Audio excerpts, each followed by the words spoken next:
Ah,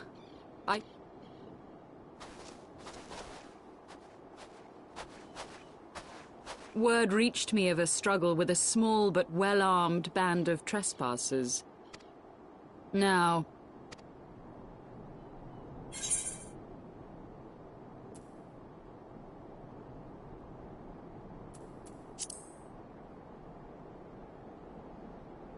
So, you seek to stem the Dravanian tide with talk? A romantic... If you but knew the truth, the spark which lit the flames of this animosity, you would understand the futility. Shall I relate it to you? The sordid history my gift has shown me.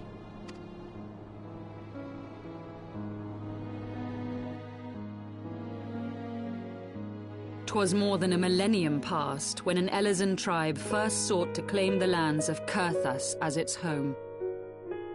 Unfortunately for them, Kurthas was already home to dragonkind, and they were not inclined to make way for the invaders. Thus did a bloody war begin, a war which might well have rumbled on until one or the other side was exterminated, had it not been for the resolve of a single woman. That woman's name was Shiva.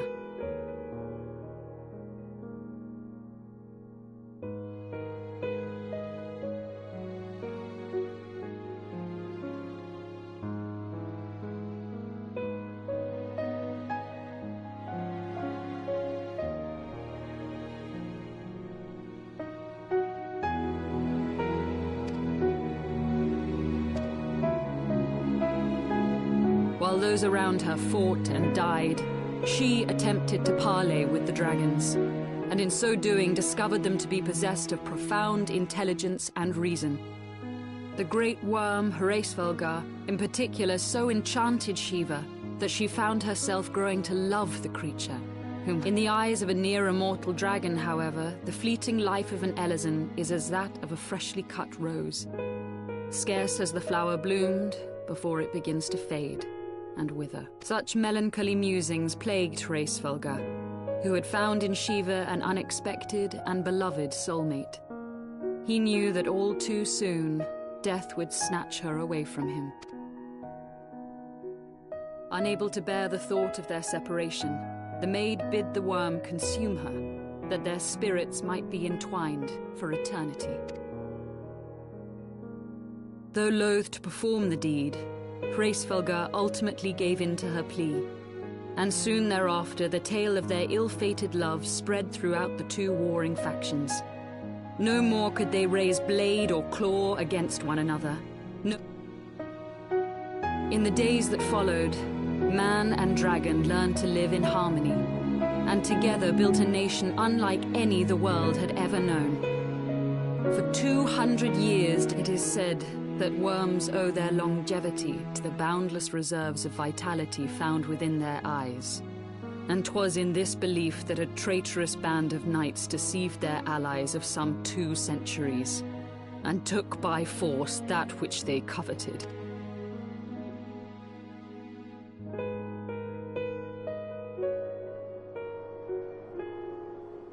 Nidhogg. He who now stands poised to unleash his wormlings upon Ishgard was the great dragon who lost an eye to Elazan treachery. And until he prizes it from the hands of the traitor's progeny, no... You are wrong, Lady Iceheart. Lest you misunderstand, I do not doubt your vision of the past. 'Tis true that Nidhogg greatly desired to reclaim the Eye. Indeed, it was for that very reason that I kept it with me as I roamed the land, attempting to draw him away from the city.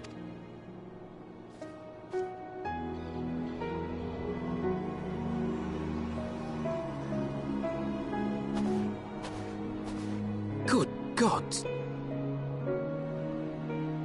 Until recently, Nidhogg seemed unable to resist its allure and pursued me relentlessly. Needless to say, that is no longer the case. Now, it would seem, he has fixed his attention on Ishgard itself, though he knows full well the Eye does not reside there.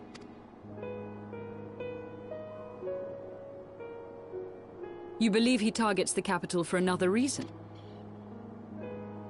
I believe reason has all but left him.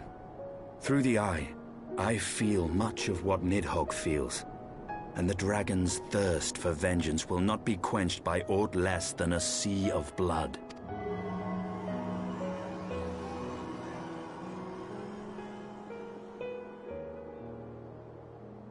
If Nidhogg is indeed lost to reason, might we not seek an audience with Hraesvelgr instead? He has thus far shown no inclination to aid in the invasion of Ishgard, and may yet welcome our efforts to broker a peace. You still believe...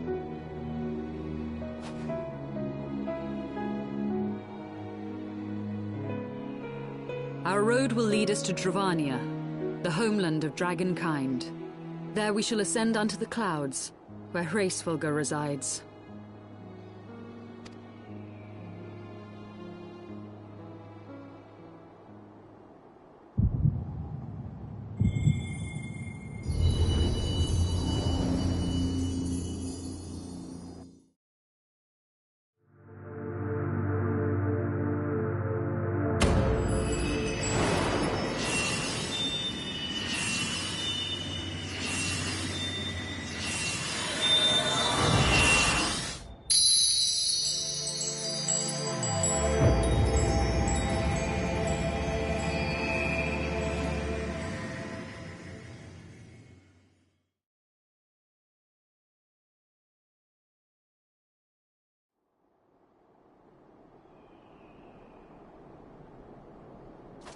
Is aught amiss, my friend? I sense the many battles are beginning to take their toll. Rest a while, and should you lose sight of us, Dravania lies beyond the mountains to the west.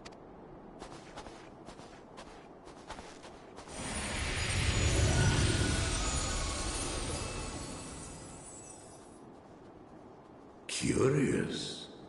The vestiges of thy mistress's blessing are not as faint as once they were. Thy will to succeed grants thee unusual fortitude. But will it be enough?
Beyond Abalathia's spine, the great mountain range that spans the continent of Aldenard from east to west.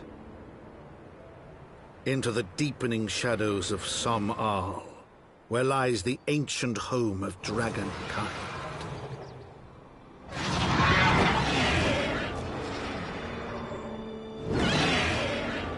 To a land where the soil slithers and the skies seethe with sinuous shapes, they came.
you